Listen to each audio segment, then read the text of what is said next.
Halo, kembali lagi dengan saya Divita Putri Mahardani, NIM 15 K10240, Prodi Akuntansi Siang, Unika Sugio Pranoto. Di dalam video ini saya akan menjelaskan tentang silogisme. Pertama, silogisme adalah jenis penalaran deduksi yang secara tidak langsung. Silogisme ini merupakan penemuan terbesar dari ahli filsafat terkenal yaitu Aristoteles. Dalam pengertian umumnya, silogisme itu suatu argumen deduktif yang terdiri dari dua premis dan satu kesimpulan. Premis yang pertama disebut premis umum atau premis mayor, dan premis yang kedua disebut premis khusus atau premis minor. Kesimpulan itu berhubungan erat dengan premis-premis yang ada. Jika premis-premisnya benar, maka kesimpulannya itu juga benar.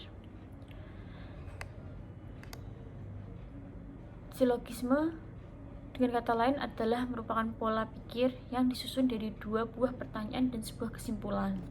Itu seperti contohnya, semua makhluk mempunyai mata. Si Vano adalah seorang makhluk, jadi Vano mempunyai mata. Lalu silogisme sendiri menurut para ahli itu, menurut Sutrisno Hadi, yaitu silogisme terdiri dari 4, yakni silogisme kategorik, silogisme hipotetik, silogisme alternatif, dan silogisme disjungtif. Yang pertama, silogisme kategorik. Itu adalah silogisme yang semua posisinya merupakan posisi kategorik. Yaitu contohnya seperti semua tanaman membutuhkan air. Padi adalah tanaman, berarti konklusinya padi membutuhkan air. Lalu yang kedua, silogisme hipotetik. Itu adalah argumen premis yang mayornya berupa proposisi hipotetik, sedangkan premis minornya adalah proposisi kategorik.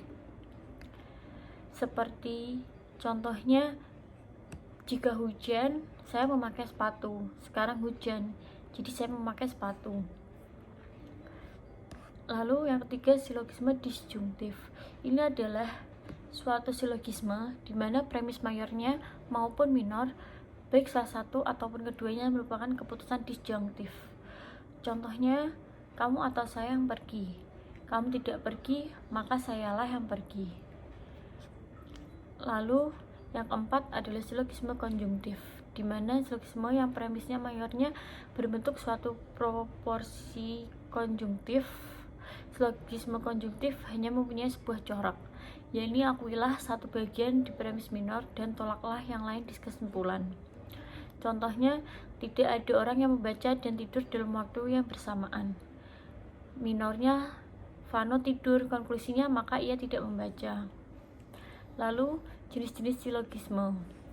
Yang pertama, silogisme kategoris. Ini adalah silogisme yang terdiri dari 3 proposisi. Contohnya, semua manusia adalah makhluk yang mempunyai akal. Vano adalah manusia, berarti Vano adalah makhluk yang mempunyai akal. Lalu yang kedua, silogisme hipotesis. Silogisme hipotesis adalah silogisme yang premis mayornya berupa keputusan hipotesis dan premis minornya merupakan pernyataan kategoris. Contohnya, jika hari ini tidak hujan, saya akan ke rumah nenek. Hari ini tidak hujan, maka saya akan ke rumah nenek. Lalu yang ketiga, silogisme alternatif. Silogisme alternatif adalah silogisme yang premis mayornya premis alternatif. Premis minornya membenarkan salah satu alternatifnya dan kesimpulannya menolak alternatif yang lain. Contohnya, kakek berada di Bogor atau di Semarang. Kakek berada di Bogor, berarti kakek tidak berada di Semarang. Dan keempat, entiman. Silogisme ini termasuk silogisme yang jarang ditemukan di dalam kehidupan sehari-hari, baik dalam lisan maupun tulisan. Hanya ditemukan premis mayor dan kesimpulannya. Contohnya, Adit berhak mendapatkan peringkat 1 karena dia telah berusaha keras dalam belajar. Adit telah berusaha keras dalam belajar, karena itu Adit layak mendapatkan peringkat 1. Lalu yang kelima, silogisme disjungtif. Silogisme disjungtif merupakan silogisme yang premis mayornya merupakan disjungtif. Itu contohnya, Adit masuk sekolah atau tidak. Ternyata Adit tidak masuk sekolah. Ia tidak masuk sekolah, itu adalah kesimpulannya. Struktur silogisme. Silogisme sendiri itu terdiri atas 3 proposisi, yaitu 2 proposisi yang disajikan dan sebuah proposisi yang ditariknya.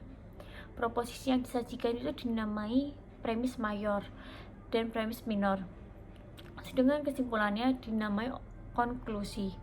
Hal-hal yang perlu diperhatikan dalam silogisme yaitu yang pertama, bahwa premis mayor disajikan terlebih dahulu, lalu diikuti premis minor. Kedua, term penengah dilambangkan oleh M, term mayor dilambangkan oleh P, dan term minor dilambangkan oleh S. Lalu aturan yang berdasarkan pada premis. Yang aturan pertama, jika premis-premisnya afirmatif, maka kesimpulannya juga harus mengikuti secara afirmatif. Artinya, kedua premis mayor dan minor adalah afirmatif, sehingga kedua term mayor P dan term minor S menunjukkan kesesuaian dengan term antara M. Maka, dalam kesimpulan harus sesuai dengan kesesuaian kedua term dengan term ketiga.